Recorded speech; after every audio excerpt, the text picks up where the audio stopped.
Halo semuanya, pada kesempatan kali ini saya akan menjelaskan tentang program yang telah saya buat. Jadi saya membuat sebuah program di mana dia bisa memberi makan kucing secara otomatis dan manual. Di sini saya menggunakan push button untuk manualnya dan juga peer sensor untuk otomatisnya. Jadi ketika ada kucing yang mendekati mangkok makanannya, maka peer sensor akan bernilai 0 dan akan men-trigger motor yang ada di sini. Nah, ini saya gunakan LCD sebagai monitor sudah berapa kalikah kucing ini makan, dan juga saya menggunakan microcontroller STM32F103C4. Lalu saya menggunakan motor di sini, dia untuk membuka dan menutup tandan makanan yang ada di atas mangkok kucing. Jadi cara kerja program ini adalah ketika tombol ini ditekan atau ketika sensor ini bernilai 0. Jadi sensor ini akan bernilai 0 ketika ada kucing yang mendekati sensornya. Pokoknya ketika kedua input ini bernilai 0, maka motor ini akan bergerak membuka, lalu akan delay sejenak sekitar 500 milisecond dan akan menutup kembali. Setelah menutup dia akan diam. Seperti itu kira-kira cara kerja programnya. Lalu setelah itu akan muncul di LCD ini jumlah total dari pemberian makan atau feeding manual atau otomatisnya. Jadi nanti untuk manual dan otomatisnya akan ditambah. Misalkan ada owner yang memberi makan sebanyak 5 kali dan kucing mendekati mangkok makanannya sebanyak 2 kali. Jadi total di sini akan sebanyak 7 kali. Oke, langsung saja ke programnya.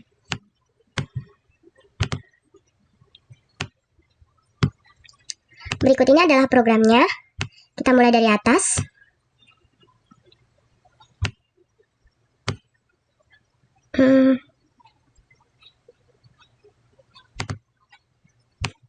Di sini saya menggunakan library LCD_txt. Nah, isinya seperti ini. Nah, ini gunanya fungsi ini adalah untuk mengatur di manakah port yang akan menjadi inputan untuk LCD-nya. Jadi ini di sini. Di sini ya. Ini kita atur D4, D5, D6 dan D7 lalu RS. Ini adalah nilai untuk portnya. Jadi setiap ganti port, nilai tulisan port di sini harus diganti juga. Lalu masuk ke program intinya di main C. Saya menggunakan include ini. Saya memanggil include main.h lcd_txt.h di sini filenya berekstensi hex. Lalu ada string, standard input output dan standard library. Scroll ke bawah, di sini saya membuat sebuah variabel bernama buffer.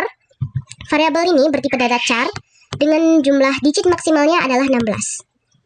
Lalu di bawahnya saya membuat lagi variabel bernama n dengan tipe data int. Masuk ke int void. Pada fungsi int void ini saya memanggil fungsi lcd_init. Tadi kita lihat di sini, di library ini ada sebuah fungsi bernama lcd_init. Nah, kita panggil di sini. Lalu saya beri delay 100. Di sini statusnya 100 adalah 100 milisecond. Setelah itu saya membuat sebuah output yaitu LCD puts pada baris Y0X0 dengan tulisan push to feed atau tekan untuk memberi makan. Jadi nanti pada LCD ini pertama kali program ini dinyalakan akan muncul tulisan push to feed untuk memberitahu user atau pengguna bagaimana cara menggunakan alat ini, yaitu dengan menekan tombolnya untuk memberi makan. Setelah itu saya beri delay 100 milisecond. Lalu masuk ke program while. Inti dari program ini sebenarnya ada di while. Tapi program-program yang ada sebelumnya tadi itu menunjang jalannya program ini. Pada while saya menggunakan if. Oke, ini akan saya jelaskan sedikit. If read pin tombol. Nah, port bernama tombol ini adalah port input. Bukan hanya tombol push button, tapi juga sensor peer ini. Jadi ini, garis ini adalah port tombol. Saya zoom ya. Nah, di PB0 ini sudah saya ganti namanya menjadi tombol menggunakan STM32CubeMX. Oke. Setelah itu jika nilai dari push button ataupun sensor peer ini bernilai 0, maka akan masuk ke dalam program ini. Nah, ini programnya adalah sebuah program untuk menggerakkan motornya. Jadi untuk memberi arah motornya. Oke, yang pertama saya berikan ini motor atas ini adalah yang ini ya. Port yang ada di sini. Port PB2 yang nyambung ke sini. ketika ini tadi input bernilai 0, maka port motor atas ini akan bernilai set, dan juga port yang di bawahnya ini, port bawah ini akan bernilai reset. Ini untuk menggerakkan motor, lalu untuk menggerakkan motor ke arah kanan. Jika nanti disimulasikan ini akan berputar ke kanan. Lalu ini hal delay ini untuk memberikan delay, saya beri delay sekitar 50 millisecond. Untuk penerapannya atau implementasinya itu disesuaikan dengan berat makanannya, karena saya sendiri belum mengimplementasikan, jadi belum tahu nyatanya membutuhkan delay seberapa untuk mengeluarkan makanan yang cukup untuk satu kali makan kucing ukuran dewasa. Lalu di sini setelah ini saya putar ke kanan, ini gunanya untuk saya ibaratkan dia membuka tutup pada tandan makanannya. Lalu di sini ada delay sebentar agar makanannya bisa keluar. Lalu di sini untuk menutupnya, jadi ini putarannya ini akan berkebalikan dengan putarannya ini. Nah, di sini untuk inisialisasi portnya itu sama, hanya saja kalau ini set reset, kalau yang ini reset set. Setelah itu saya berikan delay lagi sekitar 50 millisecond. Lalu setelah setelah motornya kembali tertutup, akan saya diamkan motornya. Jadi motornya akan saya kondisikan diam dan tidak berputar. Cara untuk mengkondisikan motor agar diam atau tidak berputar adalah dengan memberikan nilai logika yang sama pada kedua port inputan ini. Jadi saya beri nilai set dan set. Setelah proses buka tutup tandan makanan ini selesai, masuk ke dalam proses selanjutnya, yaitu di sini ada penyimpanan nilai. Nah, sprintf ini untuk menyimpan nilai berapakah jumlah penekanan push button atau jumlah ketika peer sensor bernilai 0. Di sini saya menggunakan sprintf dengan variabel buffer ini. Saya akan memasukkan output total dengan variabel n ini ke dalam buffer ini. Oke, jadi persen %d ini akan diisi oleh nilai n plus 1. N plus 1 akan masuk ke persen %d dan total ini akan masuk ke buffer. Lalu selanjutnya saya akan mengoutputkan atau memberikan keluaran pada LCD. Saya beri LCD puts untuk nilai y sama dengan 1 dan x sama dengan 0. Jadi di baris kedua sini, di baris kedua dan mulai dari 0, itu saya mengeluarkan output variabel buffer. Nah, variabel buffer ini tadi kan sudah saya isi dengan total lalu jumlah pemberian makanan. Setelah itu saya beri delay sekitar 100 millisecond dan juga saya menambahkan nilai n agar nantinya ketika tombol ditekan atau ketika sensor bernilai 0 lagi, dia akan menambah nilai n-nya dan dia akan menambah jumlah pemberian makan. Oke, cukup sederhana saya rasa coding saya. Dan lanjut ke simulasinya. Pada simulasinya, di sini saya simulasikan dulu Proteusnya. Agak macet karena untuk mensimulasikan Proteus menghabiskan banyak sekali CPU.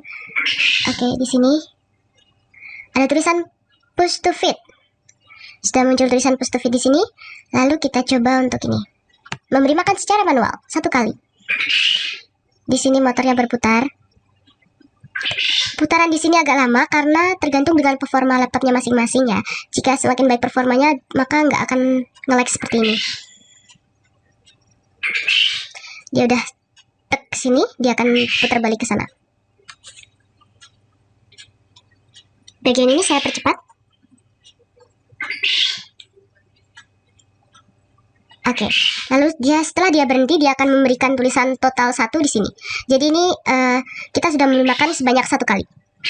Oke, untuk push buttonnya sudah berhasil. Sekarang kita coba untuk sensornya.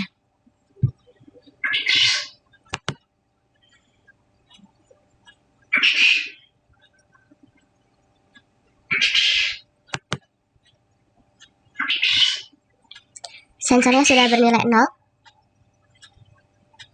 Untuk penerapan pada sensor sendiri di sini sedikit lebih lama daripada push button.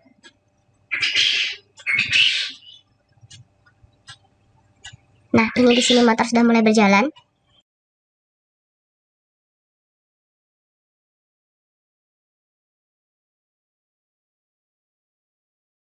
Setelah dia berhenti, di sini akan memberikan tulisan total sama dengan 2. Jadi kucing ini sudah diberi makan sebanyak 1 kali dan dia menghampiri mangkok makanan sebanyak 1 kali juga. Jadi totalnya dia sudah makan sebanyak 2 kali.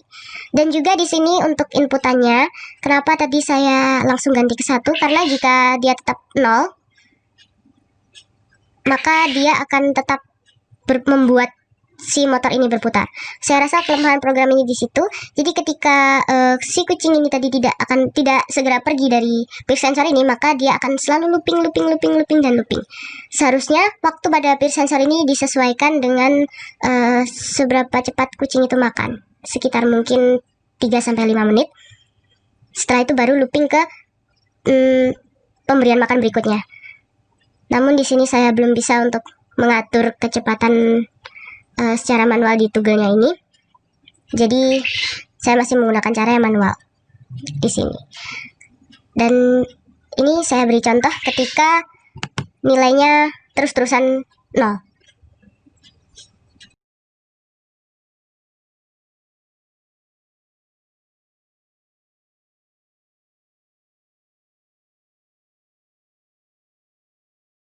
Setelah dia berhenti, di sini akan bernilai 3. Seharusnya motor ini berhenti terus hingga sensor ini berubah lagi menjadi 1. Tapi di sini akan tetap terus berjalan selama ada yang menghalangi sensor peer ini.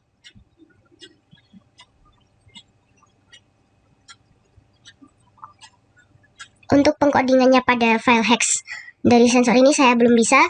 Jadi jika ada yang sudah bisa atau mungkin yang lebih ahli daripada saya, bisa memberitahu saya dan bisa saling sharing tentang ilmunya.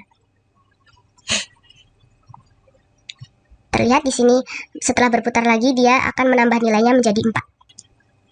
Sekian presentasi program dari saya. Apabila ada kurang lebihnya saya mohon maaf, dan jika ada masukan bisa memberi komentar agar program ini ke depannya lebih baik lagi.